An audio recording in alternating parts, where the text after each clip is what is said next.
La noche del 22 de julio, una camioneta Ford Lobo negra quedó detenida en las inmediaciones de una sucursal bancaria sobre la avenida Guayacán, en la zona sur de Cancún. A simple vista podía parecer otro vehículo atrapado entre las luces de los comercios, el tránsito que todavía circulaba y el movimiento habitual de una ciudad que rara vez se detiene por completo. Pero dentro de aquella camioneta viajaba un hombre de 27 años y, ocultos en el vehículo, había 8 paquetes de marihuana. Lo que estaba a punto de ocurrir no sería una detención planeada, ni un cateo anunciado, ni el cierre ordenado de una investigación. Sería una secuencia violenta, de apenas unos minutos que terminaría abriendo una puerta hacia una red completa de producción y distribución de droga entre Cancún y Playa del Carmen. 2 hombres avanzaban en una motocicleta, uno conducía, el otro viajaba detrás. No llegaron para discutir, intimidar o negociar.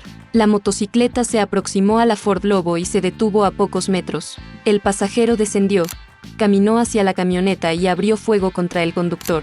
Los disparos rompieron la rutina de la avenida y convirtieron la zona bancaria en un punto de peligro. El hombre dentro de la Lobo, identificado posteriormente como Jesús Anduán, recibió varios impactos. En cuestión de segundos pasó de ocupar el asiento del conductor a quedar gravemente herido, dentro de un vehículo que también guardaba la primera pista importante de la investigación. Cerca de allí se encontraban el comandante del área de narcomenudeo de la Policía de Investigación y otro agente. La versión oficial sostiene que no habían llegado porque esperaran aquella agresión ni porque el comandante fuera el objetivo de una emboscada. Estaban en la zona realizando labores propias de su función cuando observaron el ataque. Esa precisión cambiaría por completo la historia que comenzó a circular después.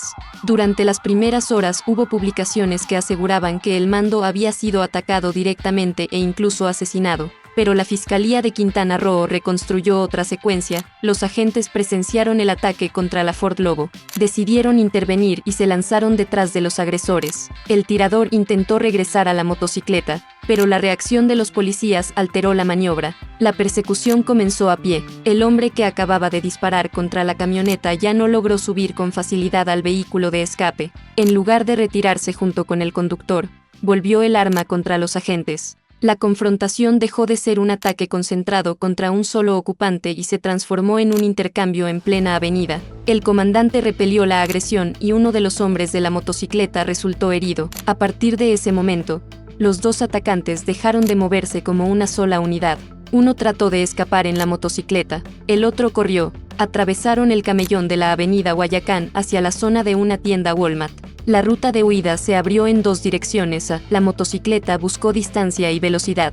El tirador avanzó a pie en dirección a la avenida 135. Detrás quedaban casquillos, un casco abandonado, una pistola calibre .45 y una escena que todavía no podía ser entendida por completo. La persecución no terminó con la separación de los agresores. Otro vehículo apareció dentro de la secuencia. De acuerdo con la reconstrucción presentada por el fiscal estatal, un presunto cómplice dirigió una camioneta contra el comandante y lo atropelló deliberadamente. El impacto le provocó una fractura de peroné en la pierna derecha y golpes contusos. El agente quedó lesionado mientras la búsqueda de los responsables se extendía por la zona sur de Cancún. El comandante fue trasladado a un hospital. Horas después recibió el alta médica y quedó fuera de peligro. Sin embargo, para entonces, la versión de su supuesta muerte ya había comenzado a circular. El vacío de información, la violencia de los disparos y la presencia de un mando de narcomenudeo alimentaron rumores que presentaban lo ocurrido como una ejecución contra la fiscalía.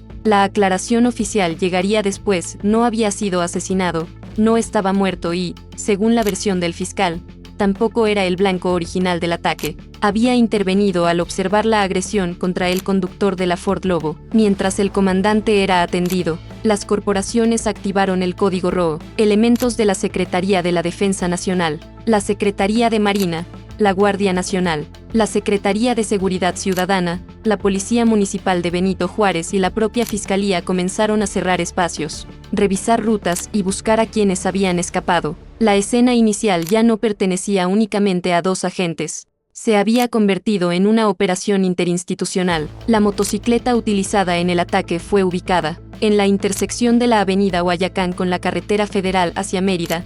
Las autoridades detuvieron a Octavio de Jesús, de 31 años y originario de Oaxaca. Había resultado herido y fue trasladado a un hospital, donde su estado fue reportado como grave. La detención representó el primer resultado concreto de la reacción desplegada aquella noche, pero no explicaba todavía por qué habían atacado al conductor de la Lobo ni qué relación existía entre los involucrados. Cerca del lugar también fue asegurada una pistola calibre 45 y un casco de motociclista. La prueba de balística comparativa reportada por la Fiscalía arrojó una coincidencia positiva entre el arma localizada y la utilizada durante la agresión contra el conductor de la camioneta y contra los policías de investigación.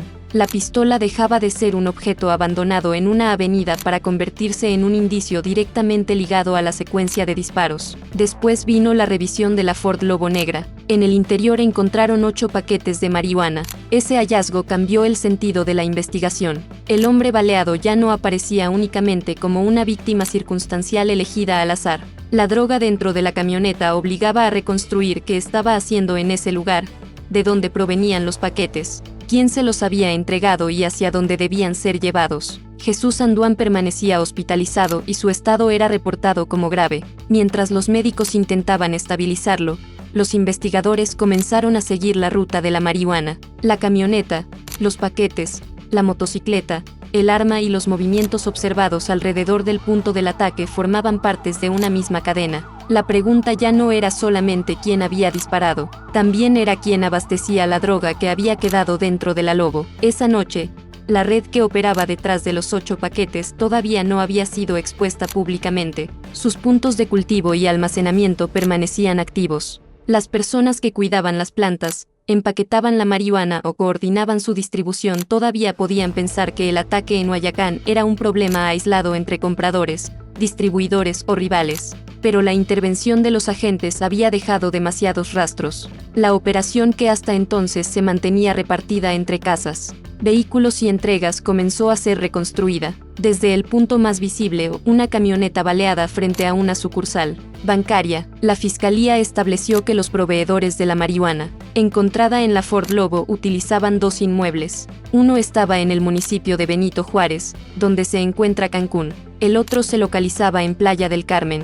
No eran presentados únicamente como bodegas. Las autoridades los describieron como centros de cultivo tecnificado y almacenamiento de cannabis. En otras palabras, la organización no se limitaba a recibir paquetes llegados desde otro estado para repartirlos en pequeñas dosis. Tenía espacios destinados a mantener plantas, concentrar producto, separar cantidades y preparar la distribución. La existencia de 2 puntos separados permitía dividir funciones y reducir riesgos. Cancún y Playa del Carmen concentran una enorme actividad urbana, turística y comercial. Entre ambos municipios circulan trabajadores, visitantes, vehículos de carga, proveedores y pasajeros durante todo el día. En ese flujo constante, pequeñas entregas podían confundirse con miles de desplazamientos ordinarios. Un vehículo podía salir de una colonia, incorporarse a una avenida principal y desaparecer entre el tránsito sin llamar la atención. Pero después del ataque, la red ya no estaba siendo observada como una suma de movimientos aislados. Los investigadores buscaban su estructura. El nombre que terminó apareciendo al centro de esa estructura fue Víctor Teodoro, alias El Tata. La Fiscalía lo identificó como presunto integrante de un grupo delictivo generador de violencia y como el encargado de coordinar la distribución de marihuana en Cancún y Playa del Carmen. También lo señaló como la persona que administraba los invernaderos donde se cultivaba la droga. La autoridad no atribuyó públicamente la célula a un cártel específico. No hubo una identificación oficial que permitiera colocarla bajo las siglas de una organización nacional. Lo que sí se afirmó fue que el Tata ocupaba una posición de mando dentro del grupo investigado. Junto a él aparecieron 6 nombres más: Jaime, Joani, Uciel, José Luis, Alexander y Diego Alberto. Según la investigación inicial, ellos recibían instrucciones relacionadas con el cuidado de las plantas, el empaquetado de la marihuana y otras tareas necesarias para mantener en funcionamiento los 2 narcoviveros. No todos tenían que cumplir la misma función ni estar presentes en cada entrega. Una operación de este tipo depende de actividades que parecen pequeñas cuando se observan por separado: vigilar un inmueble, mover bolsas, preparar dosis, trasladar paquetes, revisar existencias, cuidar plantas y mantener comunicación con quienes distribuyen en las calles. 5 días después del ataque, La investigación ya había avanzado desde la Ford Lobo hacia las personas que presuntamente abastecían el cargamento. El grupo fue localizado en la colonia El Pedregal, en Benito Juárez. Los 7 viajaban en una Honda CR-V roja, cuando fueron interceptados por agentes de la Policía de Investigación en coordinación con integrantes del Grupo Interinstitucional de Seguridad. La camioneta roja quedó rodeada. Dentro viajaban las personas que la fiscalía relacionaba con la producción y distribución de marihuana. Lo que para ellos podía haber comenzado como un traslado más terminó convertido en el momento de la captura. No hubo necesidad de esperar a que regresaran a uno de los inmuebles para conocer su identidad. Los agentes ya tenían una línea de investigación, nombres, ubicaciones y la conexión surgida de los paquetes encontrados dentro de la Ford Lobo. Durante la inspección, las autoridades localizaron dosis de hierba con características de marihuana, teléfonos celulares y armas. De acuerdo con la información difundida, el Tata portaba una pistola con 2 cargadores abastecidos. Jaime llevaba otra arma corta de color negro. Dentro de la Honda CR-V fue encontrada una tercera arma, además de un cargador y cartuchos útiles. En la exposición posterior también se informó del aseguramiento de un arma larga calibre 5.56. El conjunto de armas reforzó la hipótesis oficial de que no se trataba únicamente de personas dedicadas al cultivo doméstico de cannabis, sino de una célula con capacidad para proteger sus movimientos y responder con violencia. Los teléfonos quedaron bajo resguardo como indicios. En una red de distribución, cada aparato puede representar contactos, rutas, horarios, encargos, proveedores, compradores y vínculos entre personas que rara vez se reúnen todas en un mismo lugar. La investigación no terminó con la captura, apenas cambiaba de fase. Los agentes ya no buscaban solamente a quienes viajaban en la camioneta roja, sino el alcance completo de la operación y la posible existencia de otros puntos de almacenamiento o venta. Con los 7 detenidos, las autoridades avanzaron sobre los 2 inmuebles. Los cateos permitieron entrar a espacios que hasta entonces habían permanecido fuera de la vista pública. Allí aparecieron las plantas, las bolsas, los recipientes y las cantidades que mostraban la verdadera dimensión del abastecimiento. Lo que comenzó con 8 paquetes dentro de una camioneta se amplió hasta más de 120 kilogramos de marihuana. De acuerdo con lo informado durante la conferencia de seguridad, en los inmuebles fueron aseguradas 26 plantas de marihuana, diversas bolsas con hierba, recipientes de cristal con producto almacenado, cartuchos útiles, cigarros artesanales, cajas de vapeadores y básculas grameras. Cada objeto correspondía a una parte diferente del proceso. Las plantas representaban el origen del cultivo, las bolsas y recipientes, el almacenamiento, las básculas, la división en cantidades menores. Los cigarros y vapeadores mostraban presentaciones listas para un mercado que no necesariamente recibía la droga en grandes paquetes. El término narcovivero resumía una operación que mezclaba cultivo, resguardo y preparación. Desde afuera, los inmuebles podían confundirse con cualquier otra propiedad. Adentro, la marihuana se mantenía en distintas etapas. Una parte todavía crecía, otra ya había sido cosechada, otra estaba separada en bolsas o recipientes. La cadena permitía que el mismo grupo controlara el producto desde la planta hasta la entrega. La ubicación de un inmueble en Benito Juárez y otro en Playa del Carmen también ofrecía cobertura territorial. No era necesario trasladar cada dosis desde un solo punto. La operación podía abastecer 2 de los principales mercados urbanos y turísticos del estado con recorridos más cortos. Si uno de los lugares era detectado, el otro podía conservar producto. Si una entrega era interceptada, todavía quedaban existencias en otro municipio. Esa lógica de dispersión era precisamente la que la investigación buscaba romper, pero el golpe no se originó en una vigilancia prolongada sobre los invernaderos ni en una denuncia que llevara directamente hasta el Tata. Se originó en una acción que salió mal para todos los participantes de la entrega. 2 hombres atacaron al conductor de una camioneta. 2 agentes que estaban cerca intervinieron. Uno de los agresores respondió a tiros. Otro escapó. Un presunto cómplice atropelló al comandante. La motocicleta quedó expuesta. El arma fue abandonada. La Ford Lobo no pudo salir del lugar. Y los 8 paquetes de marihuana terminaron en manos de la fiscalía. Desde el punto de vista de la célula, el problema más grave no era únicamente que uno de sus hombres hubiera sido detenido, era que la mercancía había quedado vinculada a un hecho de alto impacto que movilizó a todas las corporaciones disponibles. Un cargamento interceptado puede provocar una investigación. Un cargamento encontrado después de una balacera contra policías activa otro nivel de respuesta. La presencia de un comandante lesionado garantizaba que cada indicio sería examinado y que la presión institucional aumentaría. Desde el punto de vista de los investigadores, la prioridad inicial había sido contener la agresión, atender a los heridos y detener a los responsables inmediatos.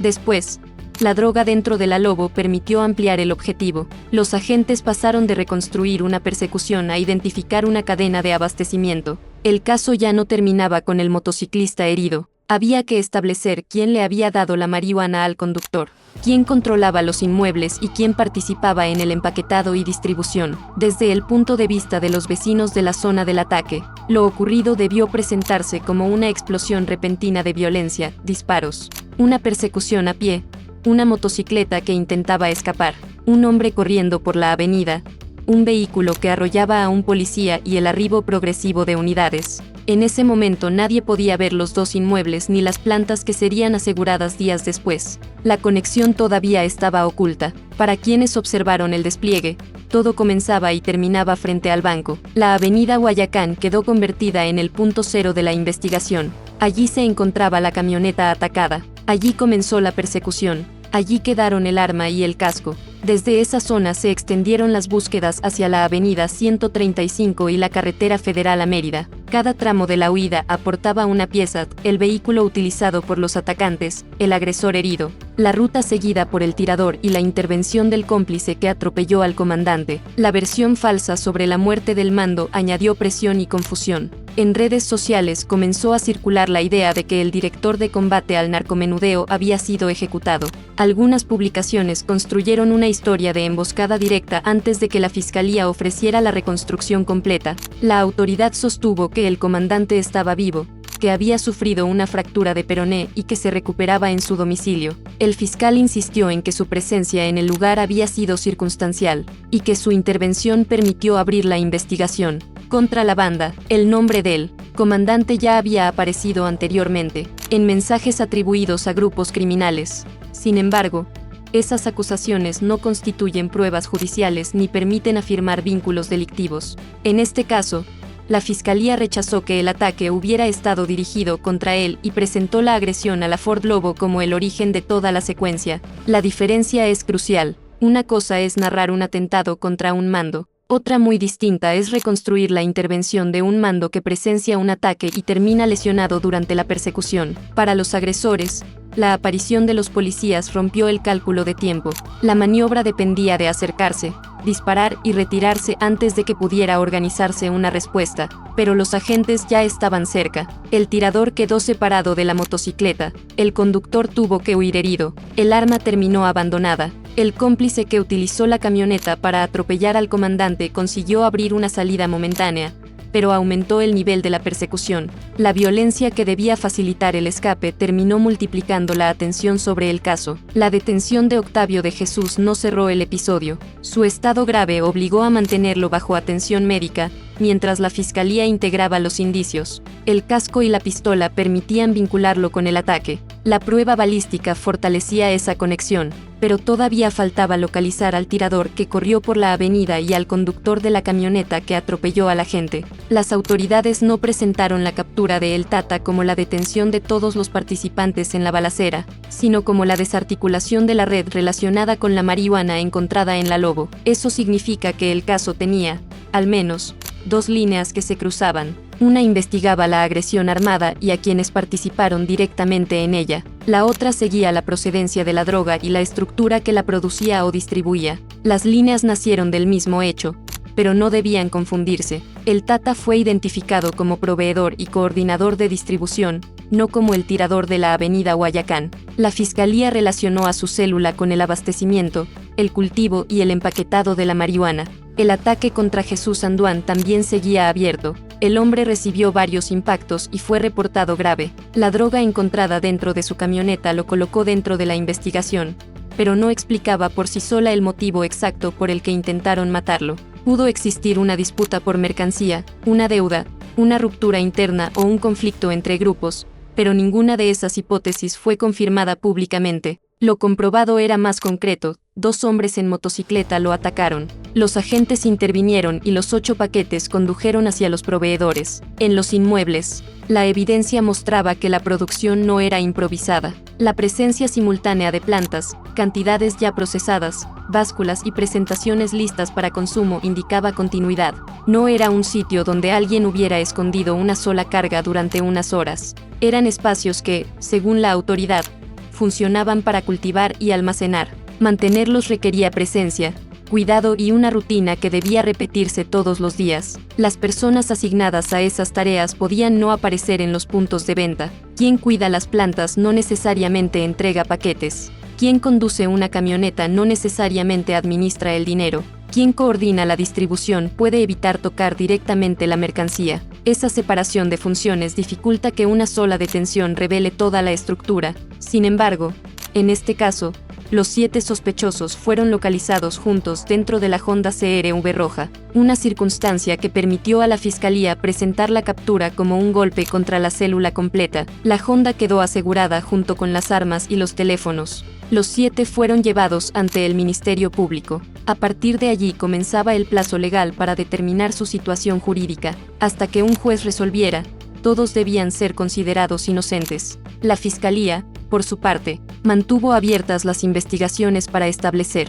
si existían más personas involucradas y si los narcoviveros abastecían otros municipios además de Cancún y Playa del Carmen. La cantidad asegurada ofrecía una dimensión aproximada del negocio. Más de 120 kilogramos no corresponden a una venta ocasional. Divididos en paquetes, bolsas, cigarrillos o cargas menores, podían alimentar numerosos puntos de distribución. Las 26 plantas representaban producción futura. Los recipientes y bolsas contenían producto disponible. Las básculas permitían fraccionarlo. Los teléfonos podían conectar a la célula con compradores, vendedores o distribuidores.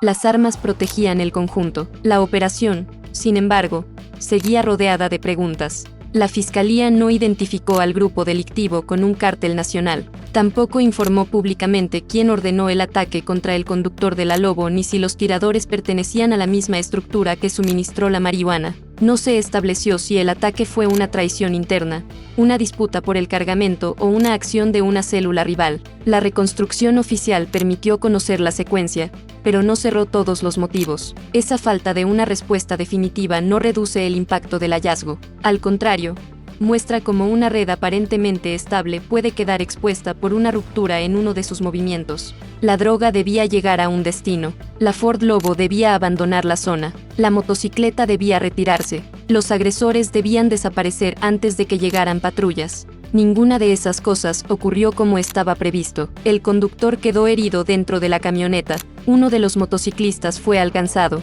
El tirador escapó corriendo. El comandante terminó con una fractura. El arma y el casco quedaron abandonados. La motocicleta fue asegurada. El Código Rojo movilizó a fuerzas estatales y federales. Los paquetes fueron encontrados. Y la investigación se extendió desde una avenida hacia 2 municipios. 5 días separaron la balacera de la presentación del golpe contra los narcoviveros. En ese periodo, los investigadores pasaron de una escena caótica a una estructura con nombres y funciones. La velocidad del avance sugiere que los paquetes hallados en la camioneta ofrecieron una conexión directa con los proveedores o que la fiscalía ya contaba con información previa que pudo ser activada después del ataque. La autoridad no detalló públicamente cada técnica utilizada, pero sostuvo que el seguimiento permitió identificar los 2 inmuebles y a las 7 personas detenidas. En el Pedregal, la Honda CR-V roja se convirtió en el último vehículo importante de la historia. La primera camioneta, la Ford Lobo negra,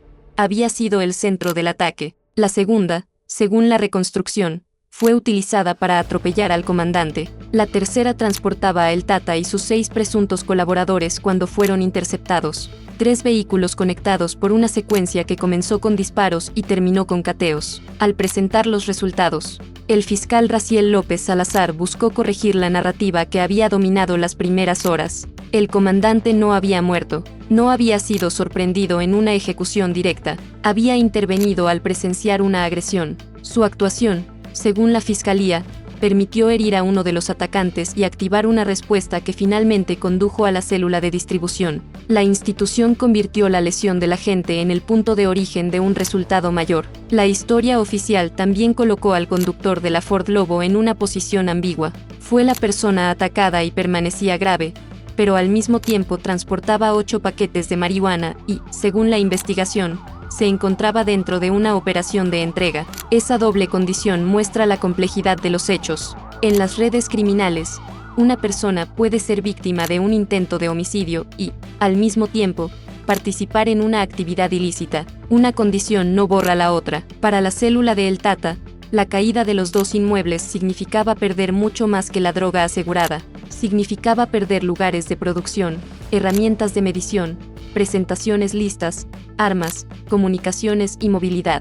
También significaba que la autoridad conocía ya la relación entre los 7 detenidos y las tareas que presuntamente cumplían. Reconstruir una operación después de un golpe así exige conseguir nuevas propiedades, reemplazar mercancía, recuperar contactos y comprobar qué información quedó expuesta en los teléfonos. Para las autoridades, el aseguramiento tampoco representaba el final. Cada teléfono debía ser analizado, cada arma debía ser sometida a pruebas, cada paquete debía ser pesado y registrado, los inmuebles debían quedar bajo resguardo, las declaraciones de los detenidos debían incorporarse a la carpeta, los vínculos entre la balacera, la entrega y los narcoviveros debían sostenerse ante un juez con algo más que una conferencia de prensa. La diferencia entre una historia impactante y un caso judicial está en la prueba. En la calle, bastan los disparos, una persecución y una camioneta con droga para que una versión se multiplique. En un tribunal, cada relación debe demostrarse. La fiscalía tendría que establecer quién poseía las armas, quién controlaba la marihuana,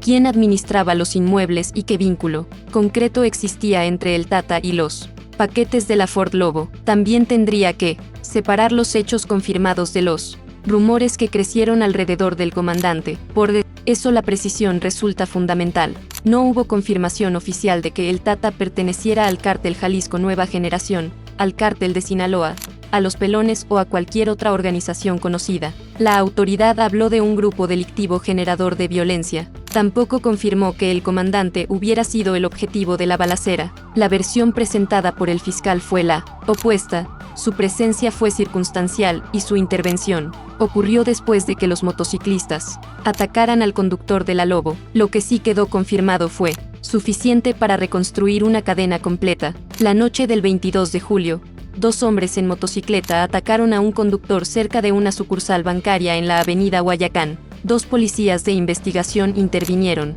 Hubo una persecución y disparos contra los agentes. Uno de los agresores resultó herido. Un presunto cómplice atropelló al comandante. La respuesta interinstitucional permitió detener a Octavio de Jesús y asegurar una motocicleta, un arma calibre .45 y un casco. Dentro de la Ford Lobo había 8 paquetes de marihuana. Esa droga condujo a los proveedores. Los proveedores condujeron a El Tata. El Tata condujo a una célula de 7 personas. La célula condujo a 2 inmuebles. Y dentro de esos inmuebles aparecieron más de 120 kilogramos de marihuana, 26 plantas, bolsas, recipientes, cartuchos, cigarros, vapeadores y básculas. La balacera frente al banco no fue el final de una entrega, fue el principio de una investigación que atravesó Cancún y llegó hasta Playa del Carmen. Los disparos dejaron al descubierto una ruta que probablemente había funcionado durante semanas o meses sin llamar la atención. Cada paquete que salía de los inmuebles podía recorrer avenidas llenas de turistas, trabajadores y familias sin revelar su origen. Pero aquella noche la carga no llegó a su destino. El error de los agresores fue convertir una operación clandestina en una escena pública. El error de la red fue permitir que 8 paquetes quedaran dentro de un vehículo alcanzado por las balas. El error de quienes intentaron escapar fue dejar un arma, un casco y una motocicleta ligados al hecho. Y el resultado fue una reacción que reunió a la Fiscalía, el Ejército, la Marina, la Guardia Nacional y las corporaciones locales. La caída de El Tata no ocurrió durante una redada espectacular iniciada con helicópteros sobre un invernadero. Ocurrió después de que la violencia rompiera el secreto que protegía la operación. La red no fue descubierta porque las plantas fueran visibles desde la calle. Fue descubierta porque una entrega terminó en disparos. porque un comandante decidió intervenir y porque la marihuana quedó abandonada dentro de la Ford Lobo. En los días siguientes, las fotografías oficiales mostrarían a los 7 detenidos, la camioneta roja, las armas y los espacios utilizados para el cultivo, pero ninguna imagen aislada podía explicar la cadena completa. Para entenderla había que volver a la avenida Guayacán, al instante en que la motocicleta se detuvo cerca de la Ford Lobo y el pasajero descendió con un arma. Ese fue el momento en que todas las piezas comenzaron a moverse: el conductor atacado, los 2 motociclistas, los policías que estaban cerca, el cómplice de la camioneta, el operativo interinstitucional, el detenido herido, los paquetes de marihuana, los proveedores, la Honda CR-V y los 2 narcoviveros, personas que quizá nunca pensaron aparecer, juntas dentro de una misma carpeta, quedaron conectadas por una secuencia de minutos. La fiscalía sostiene que el Tata coordinaba la distribución de marihuana en Cancún y Playa del Carmen y administraba los centros de cultivo. Sus 6 acompañantes habrían cumplido labores de cuidado, empaquetado y operación. Los 7 quedaron a disposición del Ministerio Público. La investigación continuó para determinar el alcance de la red y localizar a cualquier otra persona relacionada. Mientras tanto, el comandante se recuperaba de la fractura. El conductor de la Ford Lobo permanecía hospitalizado. Octavio de Jesús estaba bajo custodia médica. Los inmuebles habían sido asegurados. La droga ya no llegaría a los puntos de venta. Las armas estaban en manos de peritos. Y la ciudad comenzaba a conocer la dimensión de una historia que, durante las primeras horas, había sido contada de manera equivocada. No había un comandante ejecutado, había un comandante lesionado después de intervenir. No había solamente una balacera frente a un banco, había una entrega de droga, una persecución, una red de proveedores y 2 centros de cultivo. No había una sola detención, había 8 personas capturadas en momentos distintos, el primer sospechoso relacionado con la motocicleta y los 7 integrantes de la célula encabezada, según la fiscalía, por el Tata. La investigación todavía debía responder quién ordenó el ataque, qué vínculo existía entre los tiradores y la red de distribución, y cuántos puntos eran abastecidos desde los inmuebles. Pero el golpe ya estaba dado. 2 narcoviveros habían sido desmantelados. Más de 120 kilogramos de marihuana habían sido asegurados. 26 plantas dejaron de producir. 3 armas y varios teléfonos quedaron bajo análisis. 7 presuntos integrantes de la red estaban detenidos. Todo comenzó con una motocicleta acercándose a una Ford Lobo negra. Todo cambió cuando el pasajero descendió y disparó. Y todo terminó, 5 días después, con una Honda CR-V roja rodeada, 2 casas intervenidas y el Tata bajo custodia.